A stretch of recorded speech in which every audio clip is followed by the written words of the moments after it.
doing. It's just... No getting out here early in the morning, heart of South Philly. Let's go see what the people have got to say. I'm ready to roll if they need me.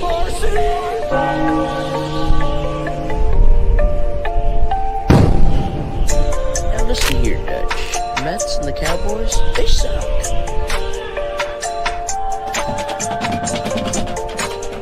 1, 2, 3, go Birds! Go Birds!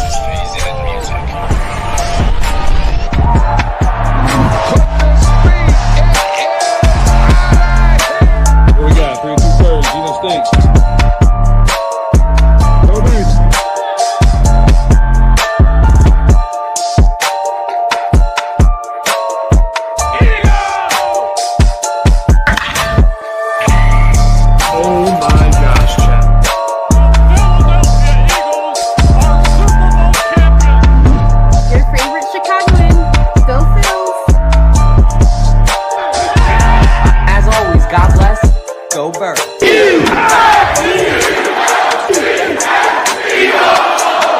Get your water ice and soft pretzels ready because you are now tuned into a 302BIRDS podcast experience. Proudly presented by TickPick, Nick's Pizza, El Diablo Burritos, and Klondike Kate's on the heart of Main Street. Let's take it to the show.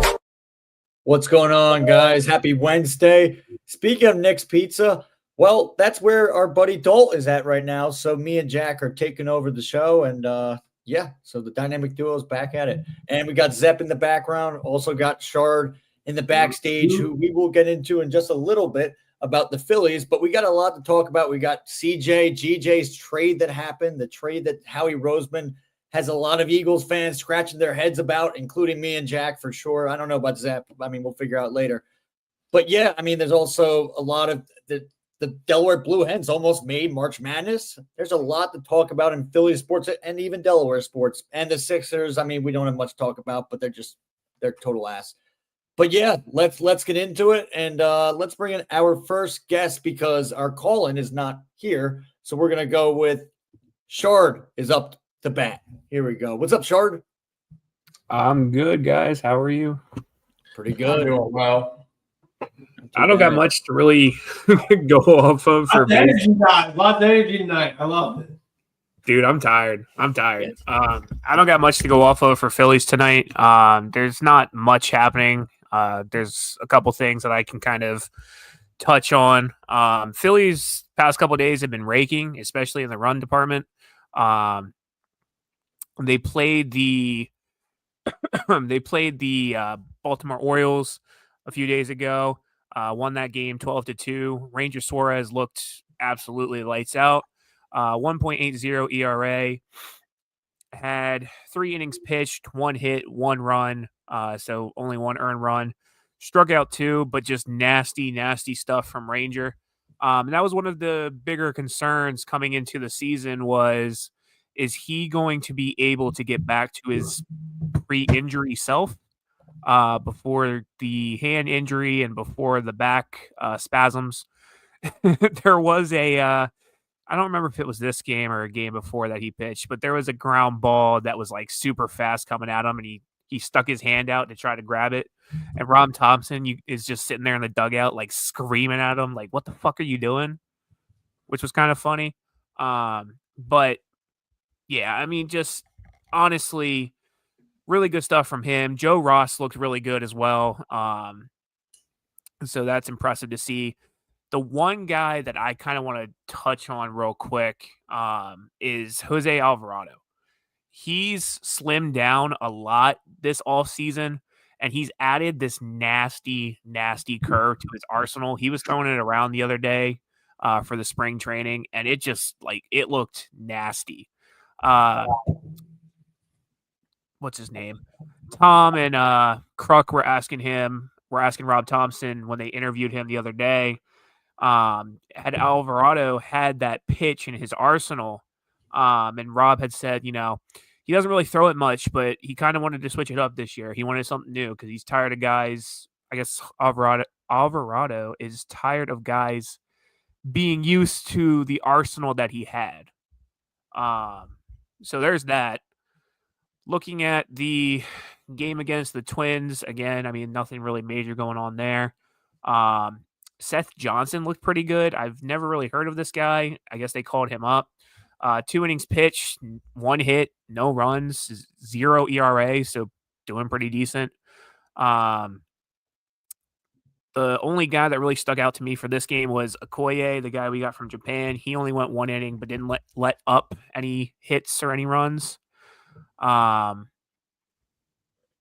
So, I mean, there's that. The other day, we scored a lot of runs against the Boston Red Sox, 18-8 final score. All the guys just looked on fire. Alec Boehm looked on fire. Buddy Kennedy, Bryson Stott looked like he was back to his old self. Johan Rojas hit a bomb. So, like, everybody was just going off that game. It was the entire offense. Looking at pitching-wise, if I can pull it up. Mick Abel absolutely fucking sucks. He got optioned back to minors. He's just fucking terrible. Probably one of the worst prospects we have in our farming system, pitching-wise. 1.2 innings pitched, 4 hits, 4 runs, 3 of them earned. 1 walk, 1 strikeout. His ERA is almost a 17. Absolutely fucking terrible. Please, for the love of God, do not call up Mick Abel to start anytime this season. But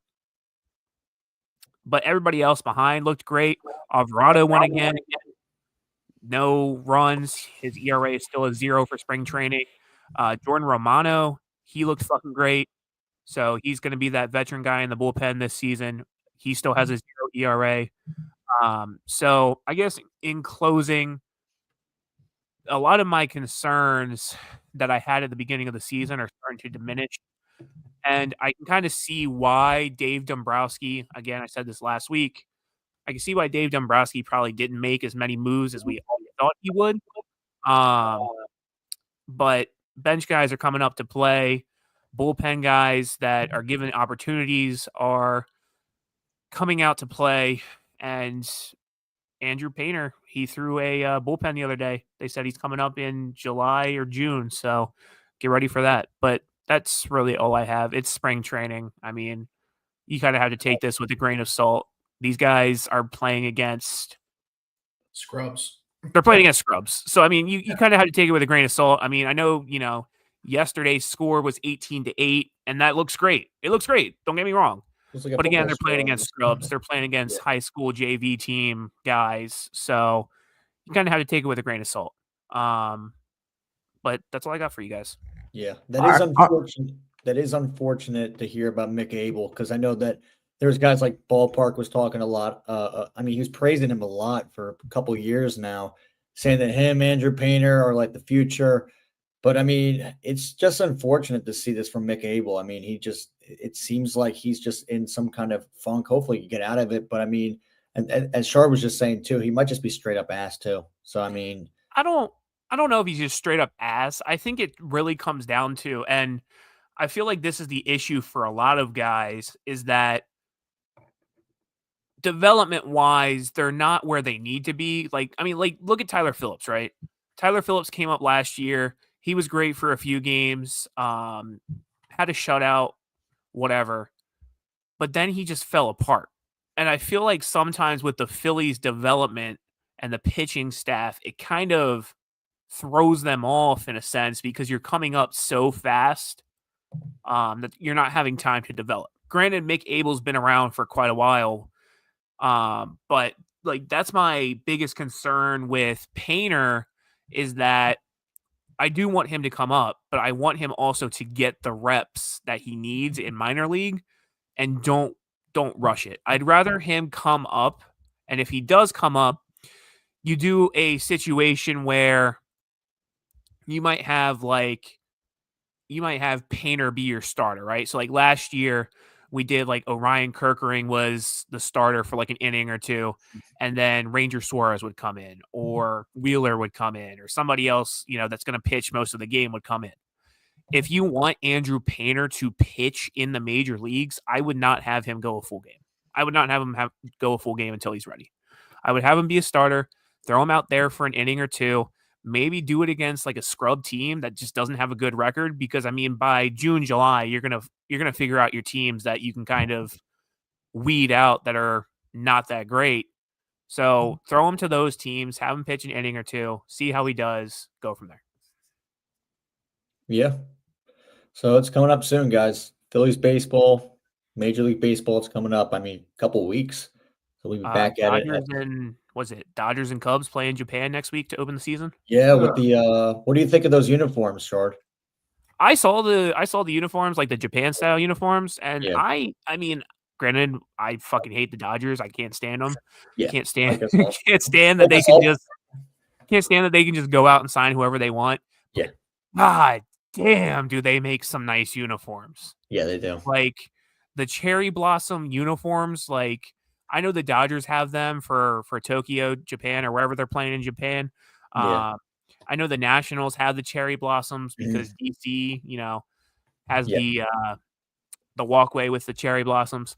Right. I feel like anytime a team does cherry blossom uniforms, they just look so good. So good. Right. So I'm excited to see, a lot of these guys they got from Japan pitch. So we're close, man. We're close. Yeah, it's coming. It is definitely coming. Well, thank you, Sharp, for coming on and hanging out with us for just a little bit, and we'll talk to you soon. All right, brother? Yeah, have a good one, guys. All right. Thank you, Charlie. Before we move on to the next topic, we want to thank you. Time for Phillies talk with Bob Ohtani. We want to thank you, Nick's Pizza. Yeah, we want to thank Nick's Pizza and Shardy for coming on. Like KJ said, Dalton is at a grand opening of the new store. So if you're in Wilmington, make sure you stop by Nick's Pizza. They have the best pizza and pasta you will ever get. Yeah, Nick Pizza. So go give them a try. They got a new location. They got a bar there now. So they got the ball's rolling over there. So, but yeah, we got some more topics to talk about. And I think we just saw a comment from our good friend Joey Havens. And this is how it is. I mean, this is crazy, the amount of free agent losses we've had, guys. I mean, what do you think, Jack? I mean, what is your opinion on this whole thing? I mean, seeing all these players, all these key pieces of this team just go away. Yeah, no, it is now day 3 of free agency, and we pretty much have let go of the majority of our secondary. We let go a bunch of different stars in the secondary, that being Darius Slay, CJ, GJ. Obviously, we knew Josh Sweat was gone. We knew Milton Williams was gone. I wish we could have kept one of them, but the Eagles really haven't done much. And I'm not sure if Howie's pulling something big off coming here in the near future, but it is really a shame from the Eagles' part that they really didn't make big moves this year in the free agency. Yeah, we signed a few guys, but at the same time, it's these players that were the core of the defense are no longer here. I'm not saying we're screwed because we're not, but it's going to be interesting to see what this team can do with all these big names going. Yeah, it was obviously when we signed Zach Bond, I thought to myself, I was like, all right, so it could be both Milton Williams and Josh Sweat, or it could just be either or. Well, it happened to be both of them. And we thought at first Milton was heading to Carolina, and then ESPN kind of screwed the pooch with that one. And they picked the wrong team, I guess, or something happened. And it was the Patriots, actually. And then he becomes the highest paid New England Patriot ever, which is crazy to think that he's higher paid than Tom Brady, the greatest quarterback of all time. Well, so that's just what's up. That's just inflation. Yeah, yeah, you're right, inflation. So I mean, it's crazy to think of that. But then also, Sweat going to the Cardinals. You saw Isaiah Rodgers, who I kind of thought was kind of sad to see him only be here for 1 year. I think he could have honestly helped us out this season as well. He went to the Vikings, and then you also saw some other pieces, like you saw Kenny Gainwell go to Steelers. You saw Darius Slay go to Steelers. Darius Slay was a little different because he got released, so he wasn't a free agent to begin with, but then he became a free agent because Howie released him. And yeah, I mean, Yeah, it's just tough to see these players go. I mean, you wish you can keep a bunch of players, but I don't remember. I mean, Jack and Zeb, you can correct me if I'm wrong on this. I don't remember this many notable players leaving in 2017, though. Well, you didn't, but I think Howie kind of said it later in the seasons that he said, like, be patient because they really want to sign a lot of the young guys. So you're going to have to pay Nolan Smith. You're going to have to pay Jalen Carter soon. You're going to have to pay Reed Blankenship. And to be honest, the most important thing in free agency is you re-sign your best offensive player this year, in Saquon. You re-sign your most important defensive player in Zach Bond. Yeah, you lost 2 of your 5 secondary starters, and then your first got the bench, Isaiah Rodgers. But Kelly Ringo played great. Kelly, whatever. Ringo played great. That dude's an outside corner who runs fast and is 6'2", so he's kind of a physical freak. And I think we all know that Sidney Brown can play safety. Maybe not good as CJ. We're going to get into that more.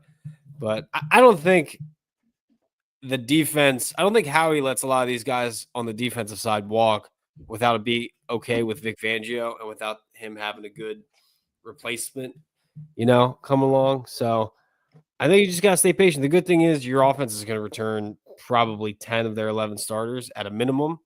And everybody says that offense wins championships. So I think we'll be fine. I don't think I ever said that. What, defense?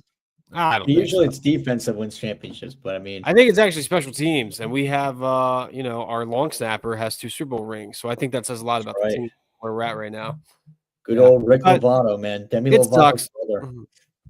Yeah, I think you have to look at free agency. It's not like a relationship breakup. You're not breaking up because you guys dislike each other. It really just comes down to paying people, right? I mean, that's what it's all just money at the end of the day. So if you think maybe a younger player is a worse player, but you can get them for a better bang for your buck, you're going to take it, right? Yeah. Right. Mm-hmm. And I mean, we can hit on this. Are we still on this AJ Brown trade? That's the dumbest shit I've ever heard. It is the dumbest shit I've ever heard. I know people who are WIP fan addicts, like they listen to everything they say is gospel. That if the Patriots came to us and were like, "Hey, we will give you the 4th pick overall if you give us AJ Brown," I think it's nonsense.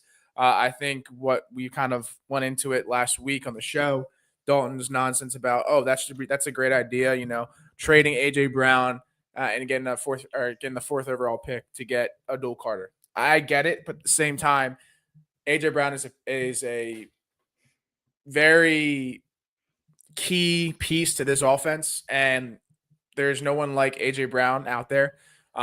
He is a physical beast, and he is that deep ball threat. Not many people can guard him. I mean, it's just would be pointless. I mean, there's other edge rushers that we can pick up in the draft. We don't really need Abdul Carter. He's also not.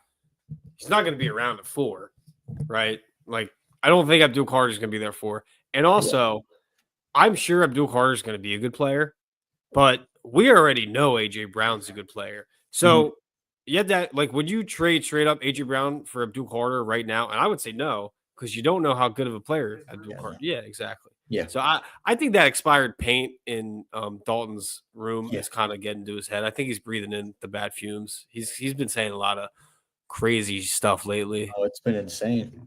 It's been insane. What if we sign Justin Simmons? All right. Well, I mean, I guess we'll get to that. Free agent recommendations. What do you guys think? I mean, we'll go with it first.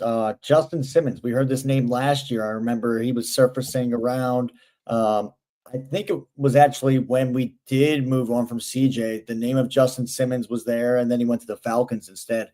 What do you think of that naming popping back up? This is what I got for you. Ready? I'm going to put on my defense coordinator hat. I think what we do, and you're going to think, just stick with me here, KJ, because you're going to get lost. Stick with me here, buddy. I got you. We got to re-sign Avonte Maddox, and instead of him ever playing in the nickel or outside zone again, he becomes our 3rd string safety to back up Reed Blankenship and Sidney Brown, and then you draft a safety in the draft. That's what I think we should do. I don't know. I mean, the thing was with Avonte, he's always hurt. He's old. He's always hurt. He But was nearly released. He was pretty much released last year. How So it's often? I mean, so that's like how many snaps did anybody get at safety this year who wasn't Reed Blankenship and CJ GJ meaningful snaps? It was really only the Commanders game where CJ GJ got kicked out. yeah. I mean, the hope is that your two safeties can stay healthy. That's what I think. Yeah, and I mean, people are probably wondering too why we're kind of not talking about CJ yet. We kind of want to wait for Dolt because I think me and Jack kind of want to flame him about it. So yeah, we're gonna wait. We're gonna wait for Dolt. We think he's gonna be coming soon, right? You guys know anything about that? Yeah. Yeah. Yeah, I mean, going back to Justin Simmons, Yeah. I think it would be kind of worth looking into. Again, none of these, even though, like Benny said, the draft's loaded with edge guys and DNs or defensive linemen. But again, they haven't really proven themselves. So why not get a veteran like Justin Simmons, who's been in the league now for, I think this is his 4th season. I could be wrong, Really? but who has proven himself, who was I thought he was older. He's older. Look it up. I think he's like 34 or something like that. Oh, is he really? He's that old? I think so. 31. I'm pretty sure he's in his 30s. He's 31.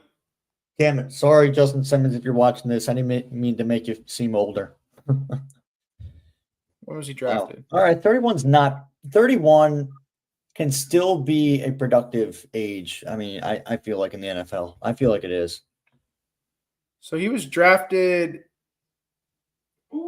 He was there with Vic Fangio. That's the one thing I feel like, you know what? Like, that's a cool thing. Because, I mean, Vic Fangio, it sounded like on that podcast that Justin Simmons was on, it sounded like he was pretty intrigued with the idea of coming to Philly and playing the system again with Vic Fangio. So he seemed like he was all for it. So it's just up to Howie Roseman and really Vic Fangio to come together and be like, all right, let's bring this guy to Philly. So Depends on the price.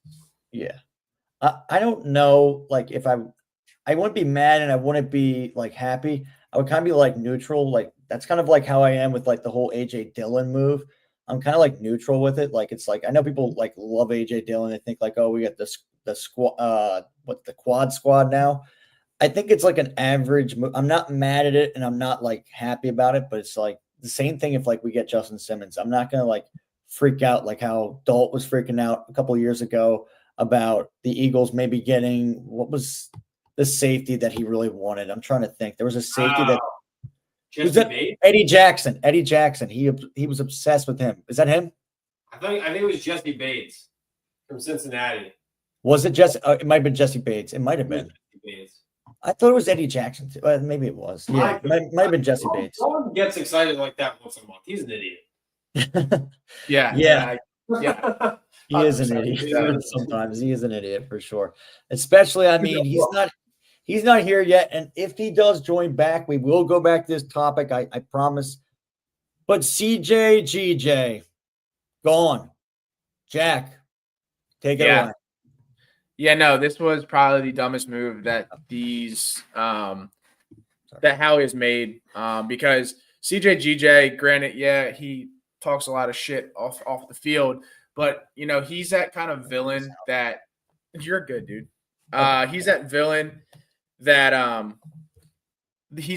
you need on the field. And he, like you said, he was a leader on the field to those young guys. And I'm sure he helped them out, in practice to kind of make them into what they were, this season. So I think that was the dumbest trade because, granted, we got a 5th round or 4th round in 2026 draft, and we got an offensive lineman who was, projected to be the worst offensive lineman in the league last year. Granted, we have Jeff Stoutland, so maybe he can change that, or maybe he's like for trade capital.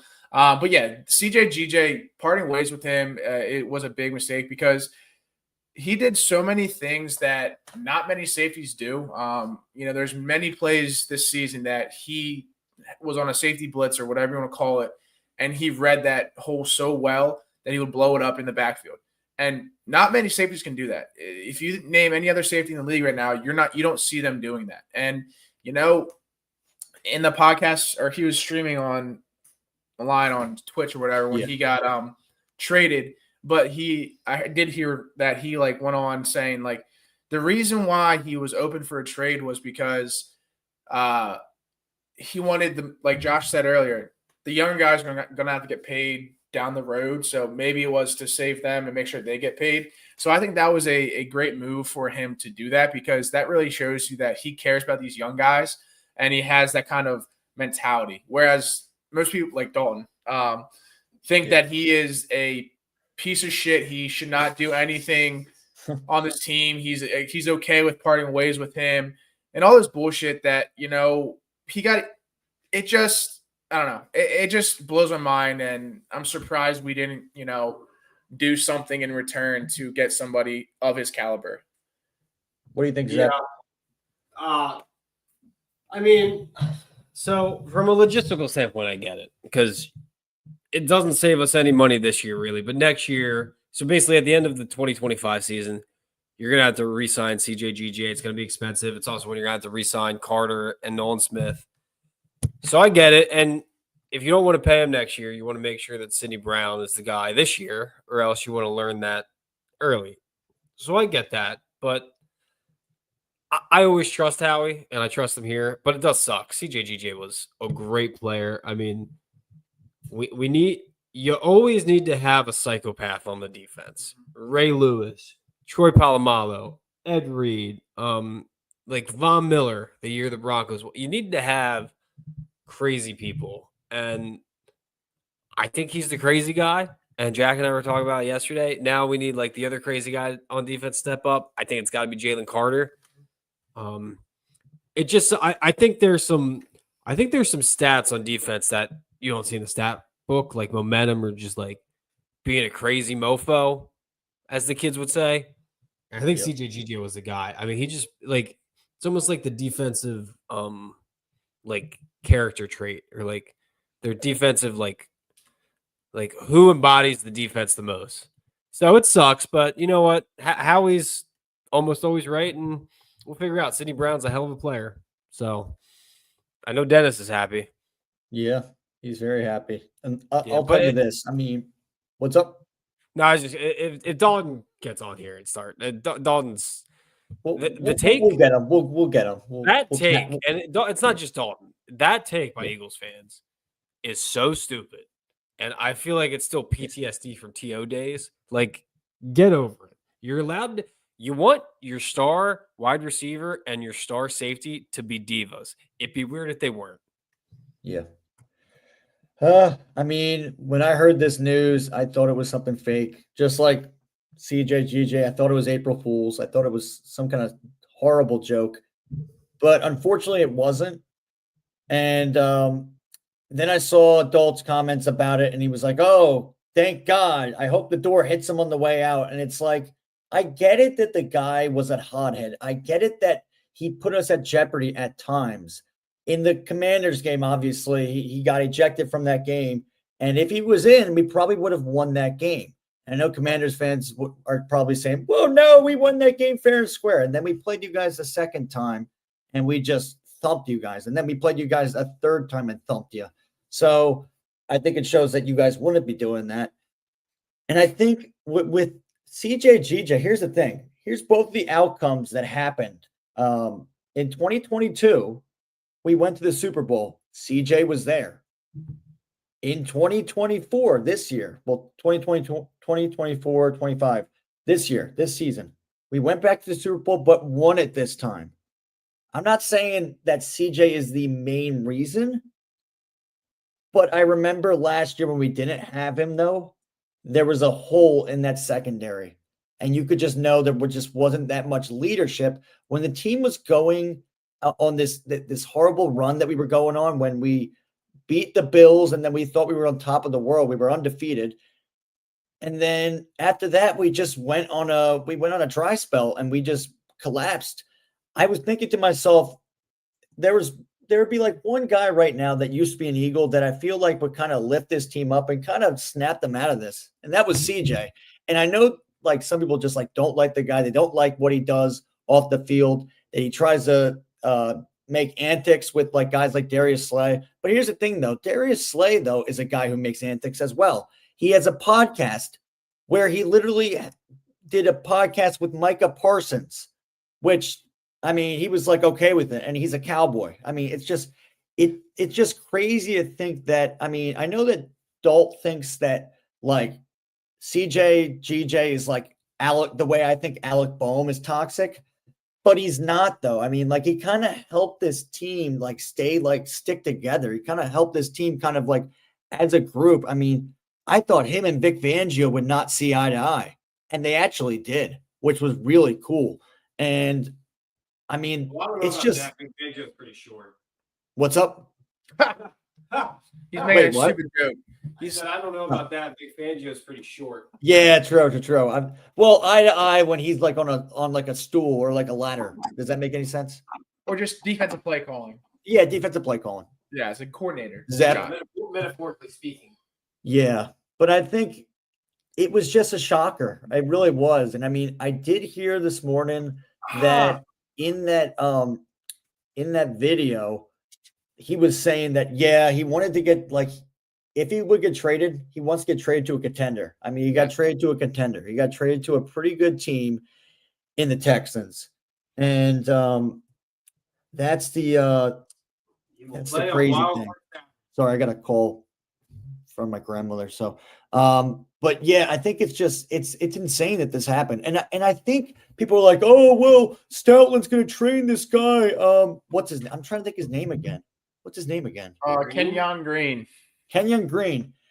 But the guy literally, here's the thing. CJ GJ has proven himself in the NFL. He's already been to 2 Super Bowls and won 1. What has Kenyon Green done? Nothing. Nothing. So, I mean, it's just like, it's crazy. It's mind-boggling to me. And I know that we could have probably got some more capital out of that trade, but we didn't. And it just sucks to think, I mean, it just sucks to think that he's gone. But then, I mean, the people that are just like, oh, we trust in Howie. And I trust in Howie, but I agree with Jack on this. This was one of Howie's worst trades. And I know people on Twitter are saying that this reminds them of the LaShawn McCoy, Kiko Alonso trade. I wouldn't go that far, but it's up there. It's up there with stupid trades. But I wouldn't say it's like that, though. But it's up there. So that's what I thought. I thought it was the wrong move.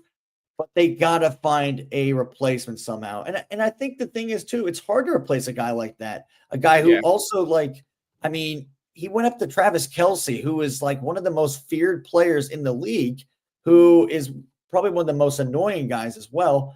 I mean, he's got Taylor Swift as his girlfriend. I mean, like, he's the center of attention. And he literally said what he said to him about, like, the whole, like, dating situation he's been through and everything like that. So I think this will be a regret, as someone just said in the comments section. This was a trade that Howie would. I think he will. I think you're exactly right. This will be a trade that Howie is going to regret, and the organization is going to regret as well. The good thing is, though, out of this, CJ does not have bad blood with us anymore, like he did when we traded him away the first time, or I guess he became a free agent, and he went to Detroit, where he started talking crap about Philadelphia, saying all this stuff like how the fans are frauds and everything like that. This time, though, we won a championship. I think he realized, too, that we do love him. We do appreciate him, and he's always going to be an Eagle. So that's my thoughts on the whole situation. I do think it was a crap trade, and I'm like Jack, same thing. I'm not happy about it, and they got to make up for it. Yeah, we'll be okay. We'll be okay. And I do trust. I mean, Jeff Stoutland took Mekhi Becton, who's horrible, and made him a Pro Bowler. And he took Mike Lotta, who had never played football before. So I don't think he can do anything with anybody. But this does suck. Does suck. Yeah, I mean, we'll get Thornton back there to play some safety, right, buddy? Yeah, sure. Right, buddy? Yeah, there you go. I mean, Get the helmet ready. But I think it's just crazy, though. I mean, Howie was saying that he wanted to keep the core. I think CJ was one of those pieces, one of those cores. But I get what you're saying, though, too, about the whole thing. We gotta pay the young guys, too. And I think it is good that we're going to be able to maybe pay not just one, but probably 2 or 3 of those young guys next year. Maybe a Jalen Carter, maybe as well Nolan Smith. So I think that is that's the upside of it for sure. And maybe it shows that, like Dalt was saying, how like CJ was a selfish person. the guy pretty much was like, I get that they need to pay the young guys. Yeah. He respects that. So it kind of shows that those people that are like, oh, CJ, GJ's this villain. He's this evil guy. He's this guy doesn't care about his teammates. It just showed right there. He's not even part of the team anymore.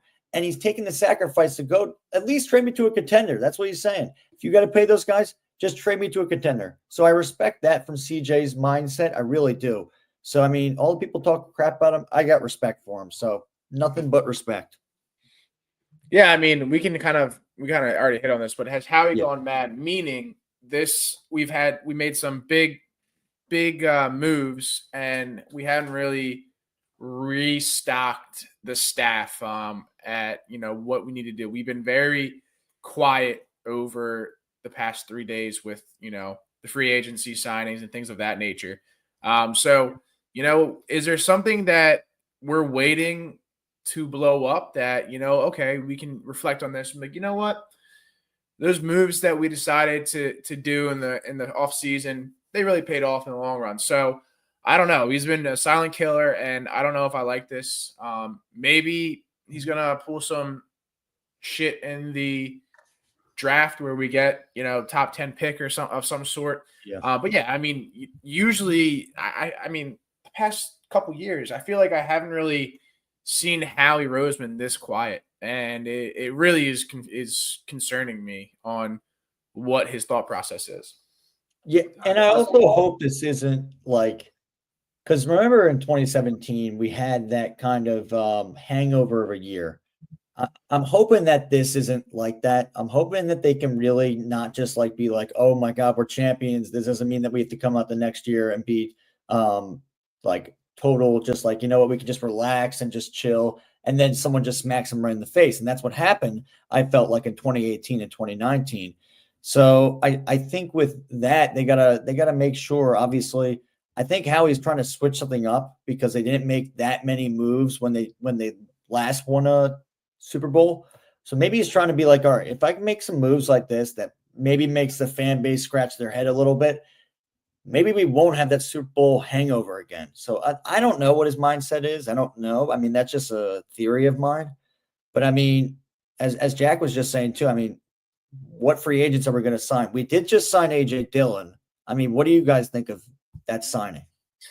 So, I mean, we got rid of Kenny G, which I thought we should have kept. But Will Shipley, I think he's going to be they're going to be having a battle in the offseason and OTAs, because as of right now, I feel like Will Shipley's RB2 because he's been in the system. He knows, actually, forget that because we have a whole new offensive coordinator. So anyway, so I think as of right now, Shipley is that RB2. I mean, he's that third and short, quick little slant out pass guy you throw to. If you've seen him in college, he's really good at receiving or catching the ball.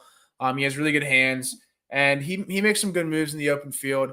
And AJ Dillon, I mean, when he was at Green Bay, he was kind of like that tandem with Aaron Jones that when Aaron Jones wasn't being productive, you would hand the ball off to AJ Dillon and he would get you that first down. So he's more, I would call him a power back. We'll see how he fits. I mean, I feel like he's kind of old. How old he's not that old. He's not that old. Yeah, he's been in the league for about maybe 3-4 years. Yeah, he's younger. Probably around that. Yeah, 20. He was drafted in 2020. I believe. Oh, okay. So I mean, we'll see what happens because it's going to make the tush push even better. They call him Quadzilla 2.0. But we shall see what he can do in this offense. I think one thing to think about too is that like Will Shipley probably will be that third down back, catch passes out of the backfield, 2-minute offense type of guy. But Saquon had a hell of a year this year. Took a lot of hits, took a lot of carries, a lot more mileage on him this year. So I do think that the running back 2 position is going to be more important to the offense this year, no matter what type of no matter what scheme we're running. So I think what you're going to see is Saquon and AJ Dillon get more like first and second down carries, and then kind of Will Shipley come in on the third down. Whereas last year was just Saquon, Kenny G when we needed it. I think this year you're going to see a little bit more of that RB2 become like an actual running like on first or second down position. So I think they wanted to get somebody complimentary of Saquon, where like last year Kenny G was kind of a completely different player. So I think Will Shipley's going to take that Kenny G role, and then AJ Dillon's going to be like a true backup running back, kind of do what Saquon does, just not as good. Could you guys see them do like a new kind of structure where they kind of implement AJ Dillon as like a kind of like a fullback decoy? Kind of? No. We just re-signed Van Spearen as the fullback. Oh yeah, I did see that. Yeah, I mean, really want to try. So Yeah, he's like a hybrid of it because he's mostly special teams, but I know, but he's like one of those like hybrid tight end fullback. Yeah, he's actually like a linebacker. I'm pretty sure as well. Well, yeah, but so the Eagles tweeted today. Yeah, him as a fullback when they said he re-signed. Wow. Well, I mean, he was out. We didn't really see much of him because we signed him middle of the season last year. He hurt his elbow or something. He got surgery on his elbow or something like that. So I mean, but like I guess again, this is a whole new scheme. I don't know. I mean, the past couple offenses, we haven't really ran a fullback as a blocking back at all. We didn't really do the I formation. We kind of just did like a halfback dive or a stretch. So he'll also play special teams. Yeah, so we'll see. I mean, again, we don't really know what this offense coordinator can do. We'll see how his offenses ran. But yeah, I mean, it's nice to bolster your running back room. I mean, I think Kenny G had some great games last year, but he seemed to me like a tackling dummy, kind of got tossed around a lot. So now we have a pretty solid and strong back room that we, can utilize, and we'll see how we utilize it. So I gotta go Cats. Way better than UD. No, talking about that. Let's we'll get into that. Fight the Blue Hens. Yeah, how about it, Jack? How about that miraculous run that they had? You got to be proud about that one. So, University of Delaware, the Fighting Blue Hens, they are in the CAA right now, Coastal Athletic Association. They haven't really had a good basketball team in previous years. All of their star players last year transferred to D1, like Alabama, some bigger schools than UD. But they were the 12th seed in the CAA championship, and they played 5 games back to back to back, and they went through the gauntlet. They beat Towson, who was the 1 seed on Monday night, which was a huge game. We won by like 15. And then we beat William Mary to get to Towson. And then we had the championship last night. Unfortunately, they lost. But, I mean, it was a storybook ending to their season because I've been to a few games this year. They aren't a good team. And to see them make it this far and almost make it to the March Madness, because the last time they were in the March Madness was probably about 8 years ago. Yeah. It just kind of a small school in Delaware where I'm from, kind of making that run. I knew they weren't going to do much in the March Madness if they were to make it. But like I said, this team wasn't that good. And just to see them have a historic run where they played 5 games as the lowest seed and almost making the March Madness tournament just goes to show the heart they had. I watched a lot of their games on TV as well, and they pretty much ran the same 6 players every game. Not really many bench players. So you got to be on, like, Gedgy, you play basketball, I play basketball. Yep. You're better than I am. But, playing 5 games with the same 6 players is super hard. And you could tell it last night that they were just so winded. They have a freshman there. His name's Isaiah Pasha. He went off last night. Like, that kid was good. I'm sure he's not going to be here next year, but it's just great to see University of Delaware kind of stir it around a little bit in the NCAA. Yeah, it was good to see them on the big stage. I mean, big stage before the big stage.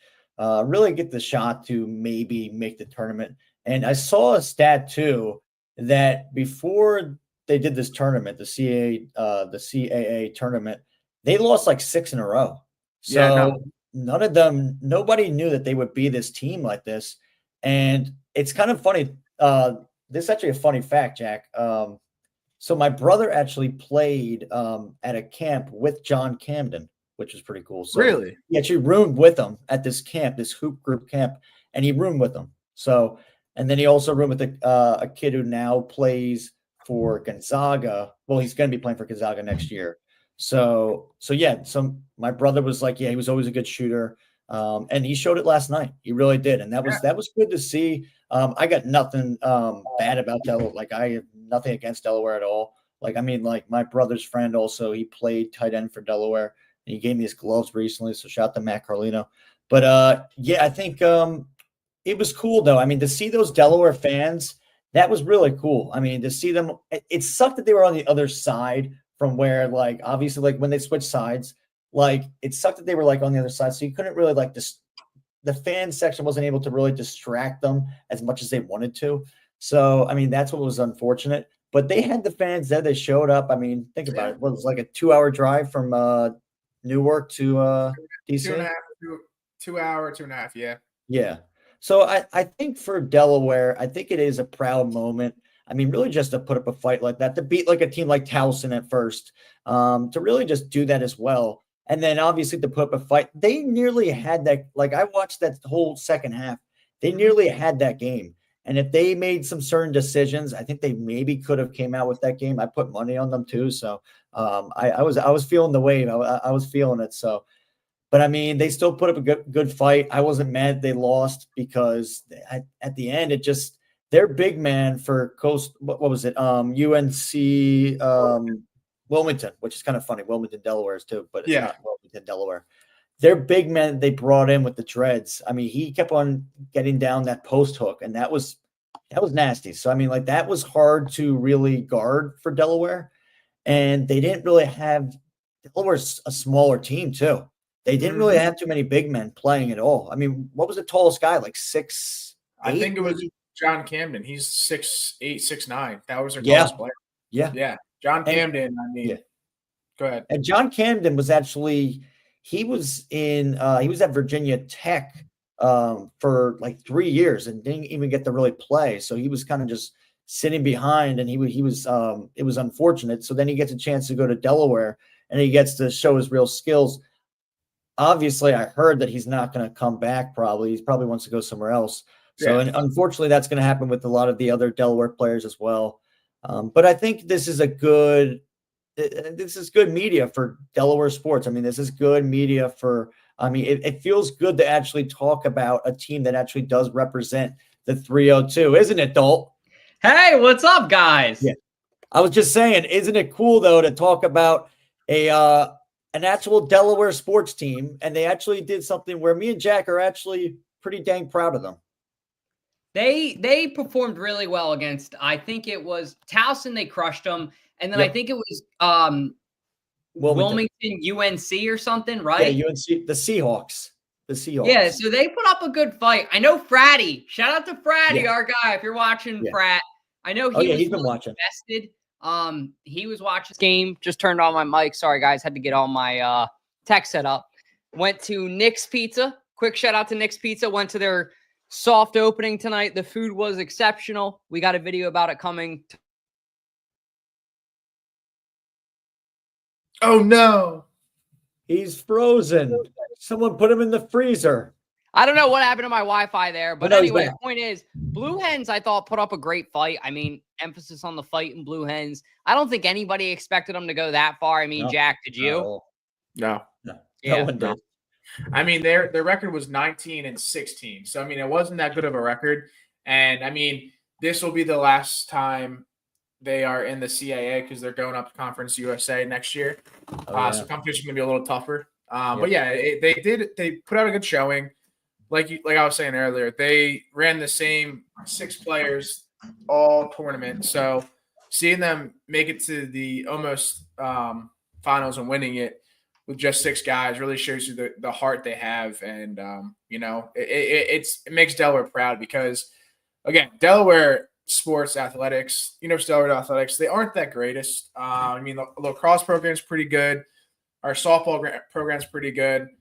Football is So it's nice to see, a small school, like, it's not even a small school, but like a school from a small state making it, almost to the big dance. So, I'm just proud of the guys, and all I hope for the best. And I'll say this real quick before we move on to our next segment. I would have thought that my alma mater, the Hawks, would have made the tournament before the Blue They still can. They still can. Oh, they can? Yes, they still can. Okay. They're in the A10 tournament, and they actually take on LaSalle tomorrow. So stay tuned for that. They take on LaSalle, and Fran Dunphy, the former coach of the Temple Owls. He just this is his last season coaching.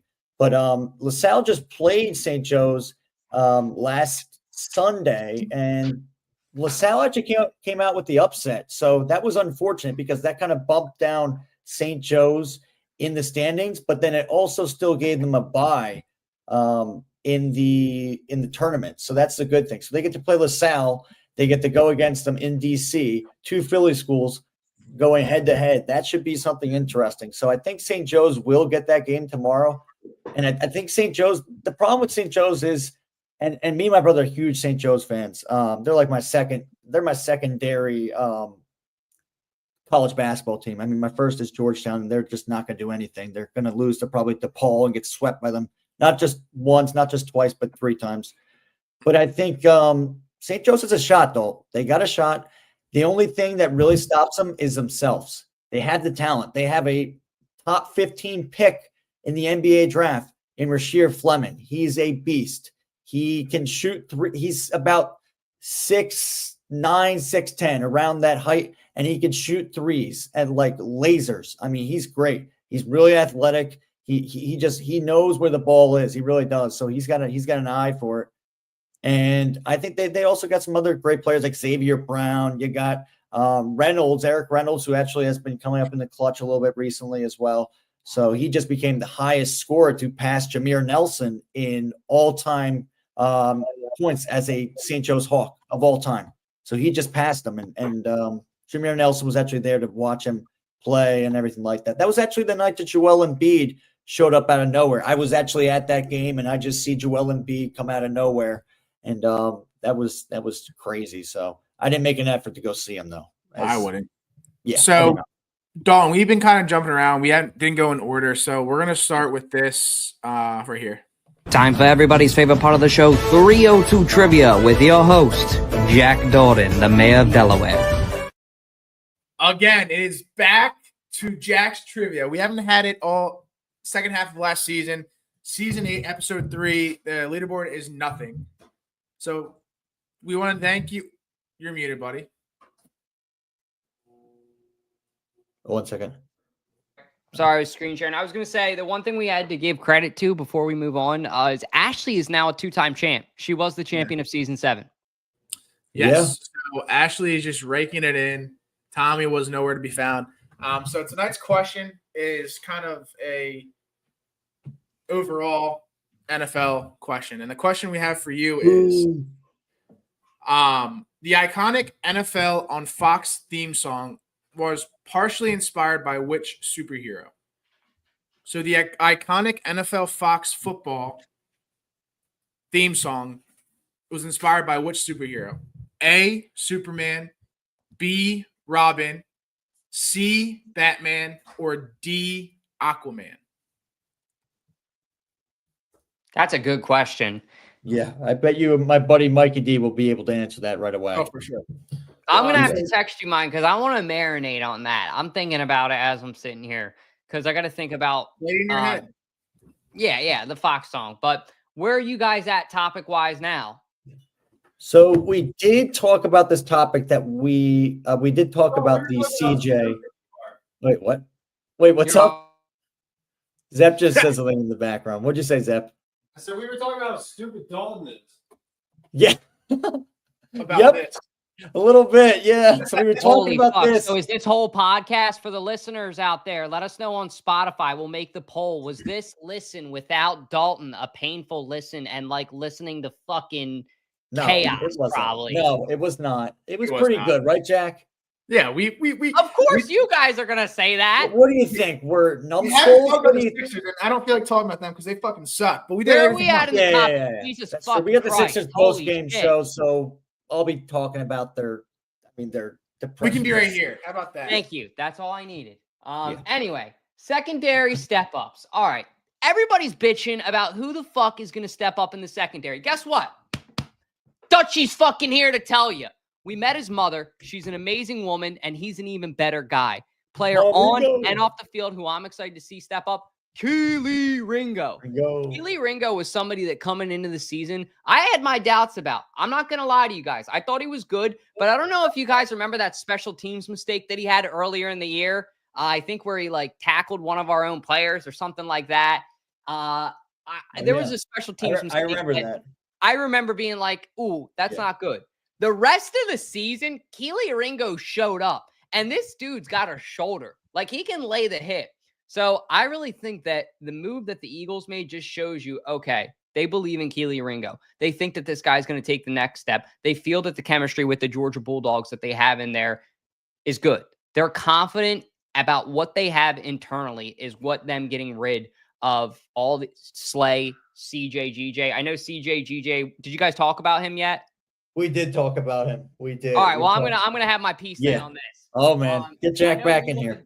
Jack, I know we wanted to talk about it. I have this to say about it. I'm not the happiest now that I've slept on it because we haven't done anything yet. I'm not gonna be satisfied until they put a new safety in. But what I do want to say is to Eagles fans that take a chill pill. I think a lot of Eagles fans are overreacting and they forget that free agency technically didn't start until 4:00 today. Mind you, for the past week, and since we traded CJ GJ, I guess it was Monday, Eagles fans have been complaining about when are we going to see, I'm not trusting you, Howie. I don't know. Guys, this is what I thought about in my car today.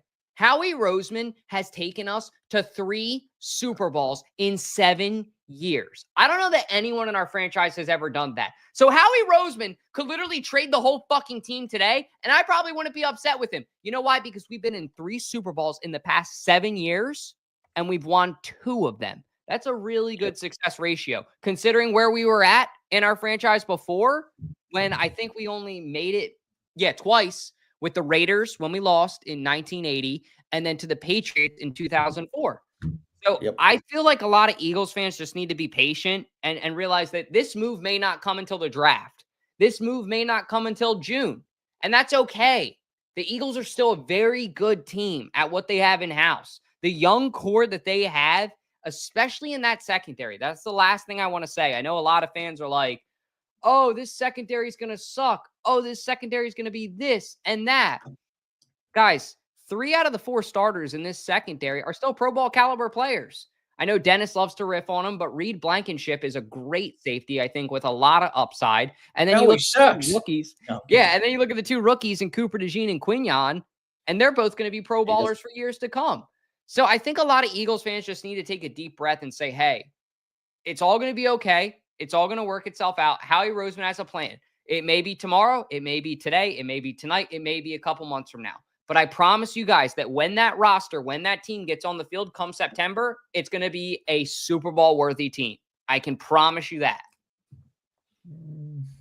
Yeah. Jack, take it away. Yeah, we'll see. We kind of I know you guys talked about this already too. So we'll talk about it again, though. We will definitely talk about it again. We don't really have a leader on the secondary or on this defense really anymore. Darius Slay was that leader. CJ GJ was that leader. So I guess my hope is that Quignon Mitchell or Cooper DeJean or Reed Blankenship steps up because, without having a leader on the field on defense in being CJ GJ and Darius Slay, there's a lot to be expected out of these players. And you need somebody who has that mentality of fuck you. I know I'm just a, second-year guy, third-year guy, but you will listen to me. Granted, this offense or this defense is very young, so I don't think there's going to be kind of a power struggle at all. But you need somebody to step it up. And, I think give the reins to Reed Blankenship. I think he can do something. He's the only guy other than Quinyon Mitchell and Cooper DeJean that really keeps a level head on the field because, you know, Jalen Carter, we have some issues with him. Jordan Davis has some issues. You know, I'm not sure. I haven't really seen much of Keely Ringo, but we'll see what happens. I mean, this is definitely a time where you kind of have to meet as a squad and talk about, okay, now we have our leaders gone. Who needs to step up and who needs to be that voice on the field? Because if we don't have that, no matter how good of a defense coordinator Vic Fangio is, if you don't have a leader out there, that defense is not going to mesh. And I really don't want to see. I love Jalen Carter. I think he's one of the greatest D lines in the league right now. But he's definitely a hothead for sure. The one thing I want to say too, I know Mac wanted to talk about CJ too before we move on from him. Not to pivot just because I haven't been here, but this is obviously a hot topic. I know a lot of you guys want to hear our thoughts on it. And I want to get KJ's opinion on this too, because I was thinking about it, and I actually think the more I think about it, the more I think that this probably would happen. When I watched that video of CJ talking about getting the call, it just seemed like he was upset and he wasn't really in the right mindset. The simplest way I can sum it up is I think Howie Roseman called CJ Gardner-Johnson yesterday morning, and he basically laid out two options. He said, look, here's what's going to happen. You're either going to take a pay cut or we're going to trade you. And you guys know how CJ Gardner-Johnson can be. I think he said, I want my money. And understandably so. He's earned it. And Howie Roseman was probably like, well, I'm not going to pay you that money, so I'm going to trade you. And I bet you CJ Gardner-Johnson said, well, guess what? I want to be traded to a winning team, and he left it at that. I know CJ Gardner-Johnson's personality. I think we all do. You could see in that video, he was physically, visibly upset about not being an Eagle anymore. He didn't want to get traded, but he wanted to get paid. And Eagles fans, that was where the line was drawn for him. It's not about being an Eagle. It's about getting paid. And understandably so. He got his ring. He's been an Eagle long enough. He wants to get paid now. And that just means that somebody else has got to step up. Who could that be? Well, I mean, there's no better video to... All those times I said that I love you. You're lying. Yes, I tried. Yes, I tried. You're lying. What was that eyebrow raise, Dennis, in the beginning? I'm cracking the hell up at that. But I don't know. At least you know Dennis is happy because I'll tell you what, yeah. Sidney Brown is going to get a shot. Yeah, he's going to get a shot for sure. I mean, if we don't sign somebody, he's got to really step up. But I think what I think about this, yeah, I kind of watched that video as well, though, and I kind of thought to myself too as well, that's probably a theory. I mean, like that probably is what happened. And he probably was like, CJ was like, hey, I deserve some more money. Hey, here's the thing. We've made the Super Bowl twice when I've been here. We won one and then we lost the other one. And he's like, I think I've really stepped up. I mean, like I haven't given up too many touchdowns. I feel like I've been a top 5 safety, which I still feel like he is. 12 interceptions in 2 years, not to interrupt you, but 12 picks in 2 years, and they made 2. Crazy. That's where I feel like that's an advantage for sure. That's a really good advantage to have a guy like him who really has the knack for picking the ball off and really reading the quarterback and kind of knowing where he's going to go next. So if there's a pass that's coming to the left or the right, he really knows where it's going to be and he's ready for it. So I think that's the thing we're going to miss a lot. And I think I know that you were saying this too, that he's kind of a hothead. And like, yes, he'll kind of put us at jeopardy at times. And yes, in the Washington game, if he probably played for the rest of the game, we probably would have won that game. But the thing is, though, when he did play and he wasn't being a hothead, like he was a baller. And like there was never really any times where I was just like actually complaining about him, because like the only times I would complain about him is like when he would do something, like when he would do his hothead moments. And that happens. I mean, I used to do the same thing with Deshaun Jackson too. But I still respected the guy. I still felt like he was a heck of a good football player. So I think with CJ, I think he realized too that like, oh my God, these young guys have stepped up too. What the hell happened? I don't know. Anyway, point. How do you feel about it? Yeah, I mean, I think, not just every player, every good player who's similar caliber player as CJ they are a hot-headed player, and that's just kind of a given. And we don't really see it because they're not Philadelphia. So that just that is throughout the whole league. These players, they are hot-headed. They do crazy stuff off the field and shit like that. But I will say he did mention that he also saw that, being a team player, he really thought that these young guys stepped it up, and he's like, you know what? I would love to stay here, maybe deserve a little more money, but at the same time, like, these young guys, they have really came into their own, and they deserve to get paid too. So if it really does mean me going to playing at a contender, and saving some cap space, then we can do that. So that's kind of how I view it. But yeah, that's my opinion. Dalton, the only topic we didn't really talk about was the box demon. Oh, okay. I'm glad I showed up for that. Perfect. And then did you text me your answer? No, I'll text it to you when you start your box demon take. Sorry, I just wanted to see if there was. Oh, I wanted to talk about this really quick. I know you guys might have talked about it, but I wanted to give some quick free agency recommendations just for my people out there. I know some of you guys come for Dutchy, and I love you guys. But I would love to see Justin Simmons. Problem is, he's 31 years old. I'd be happy with a 2-year deal. 2 years, $10 million, maybe 9.8 if you can get him on that. I think he's projected like 12, or he's projected like $7 million a year, maybe $8 million in that ballpark. So if you can get him on like a 5 or even a 4, but you give him the extension, you give him the long-term deal and say, hey, you can buy a house here and settle down, he might go for it. What I do like about Justin Simmons, he has experience with Vic Fangio, and Vic Fangio speaks very highly of him. So I think that that's a good thing. Mekhi Becton, big ticket. I want to see the big ticket come back. If they can bring him back, I think that that would be a really good move for the Eagles. If not, Kenyon Green, I think get ready to learn Stoutland, buddy. Shout out to Crossing Broad for that one. Azeez Olahari, that's a really good pickup if the Eagles make it. Here's why. A lot of people forget. He's a Georgia Bulldog, and he's 24 years old. So he's going to fit right in with that group of guys who went to Georgia and who are younger. I think that it would be a good move. If they sign him to a 2-year, maybe like $13 million, $14 million deal, and he gets to come to a place to compete, that might be solid. Stephon Gilmore was on my list too. Maybe if we could convert him to safety, we could still use some debt. Trey Hendrickson, I love that pick. Havens, that's a solid one too. And then, believe it or not, a guy that I had on my list that I was going to bring up tonight before we move on to the box demon was actually Nick Chubb. I wanted the Eagles to sign Nick Chubb, and it looks like they had a similar idea based on what they did today, except it was an even better idea. I got to give Howie credit on that one. A.J. Dillon, younger player, younger legs, and has kind of the same impact that Nick Chubb could have on this offense. Like, power back, could come in on third down. You could, still use Saquon, but you could really have a 2-back setup with Jalen Hurts too.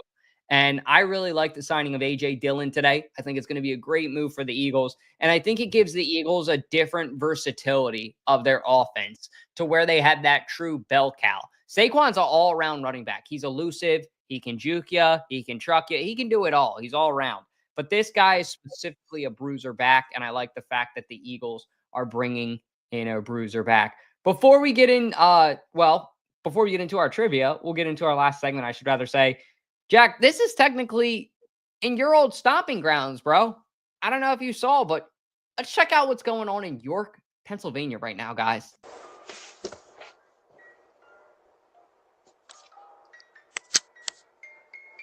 I am the box demon.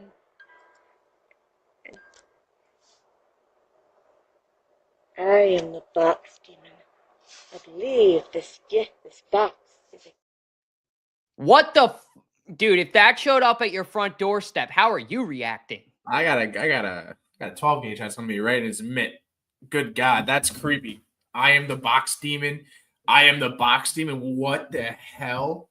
That shit's like, like back in like, what was it, 2011, 2012? They had, it was probably 2013. The clowns. Clowns, yes, 2016. Yeah. I think it was 2016 or 2017. That was the first first thing we were in high school. Mind. Yeah, no, that shit was scary. And that's even creepier. If someone's coming to my front door wearing whatever, a paper plate with God knows what that was.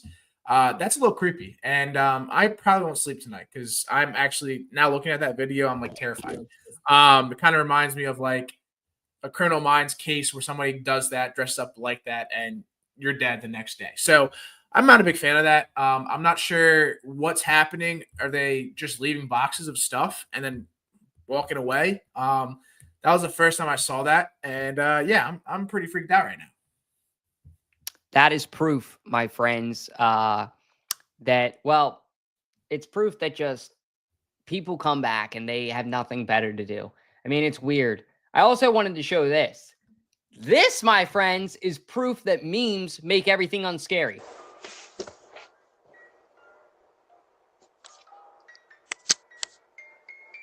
I am the box demon. I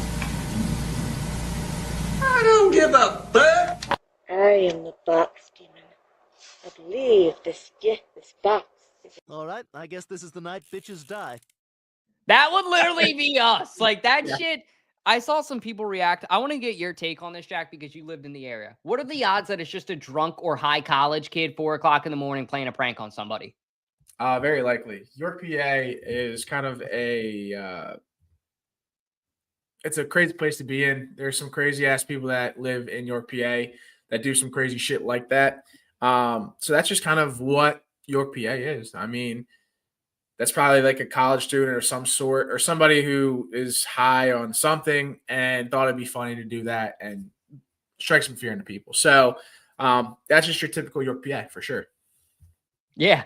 When I saw it, that was my first thought. And actually, I think the dead giveaway for me was like the hot pink or unicorn looking Snuggie. That was a dead giveaway for me. But yeah, if that shows up on my front doorstep, chances are I'm not going to be so friendly. I don't know about you guys, but they found the person that did it. Conrad, you got to send us the link to that because I want to check that out.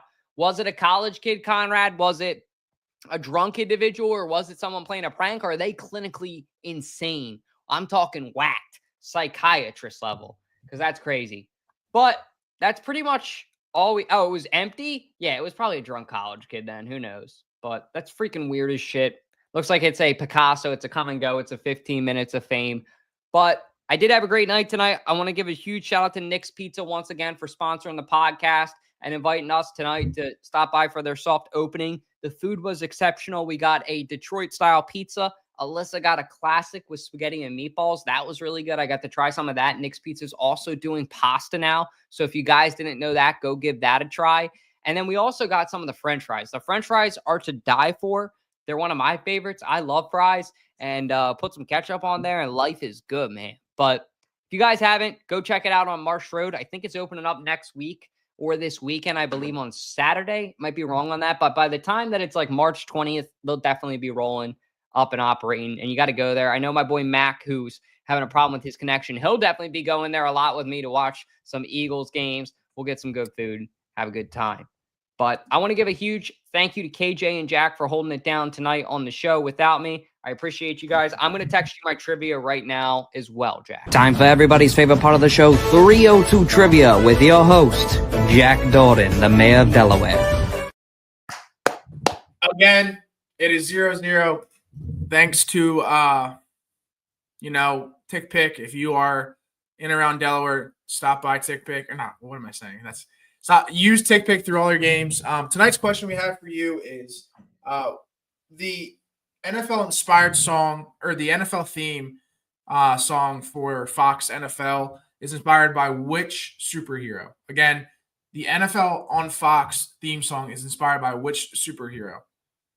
A, Superman, B, Robin, C, Batman, or D, Aquaman? Again, the NFL on Fox theme song is inspired by which superhero?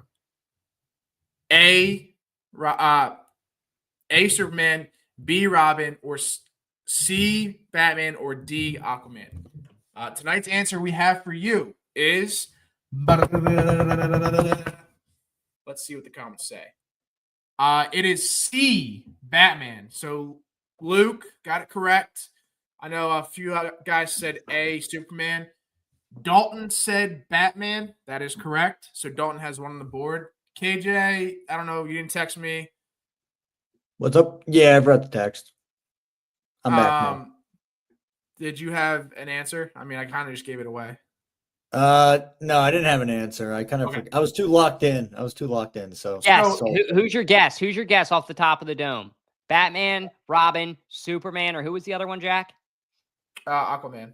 Well, I kind of already just got the answer, so. Oh, I didn't know if you were here or heard it, or if you were locked in on your Wi-Fi. I was going to give you a chance. You could have stuck that in there with Batman. We would have given you. I don't want to be a cheater like the Patriots. I don't want to be like Brady. Are you kidding me? No. So, bring up the scoreboard again, Dalton. Yep, I got you. And so now the fans have won. Dalton coming in hot with 1. That is correct. Ashley didn't respond. Tommy didn't respond. Josh said Superman. That was wrong. KJ didn't answer. So now we have fans 1, Dalton 2, or Dalton 1, and everyone else 0. So Dalton, could Dalton be the winner and the champion of season 8 Jack's Trivia? I'll tell you what, it would probably be the only season I'll ever win it. If I do get out to a lead, I can't let myself get out from under it. Like, I'm just going to start studying NFL, specifically Philadelphia Eagles trivia at night. Might even go buy that same book that I bought you for the trivia at Barnes & Noble. I know what section it's in, sweetheart. Stay tuned. Sure, whatever. Well, Dalton, we had a good show without you, and I appreciate Thank you guys for holding it down. I appreciate y'all. No problem. Yeah, Sorry for the technical difficulties, everybody. All good. We had consistent 50 viewers, so appreciate those who were on tonight. But without further ado, Josh is watching the freaking Villanova Wildcats lose. Without further ado, hey, Josh! It's an outro, not an intro. Tell them Villanova sucks. Motherfucking outro.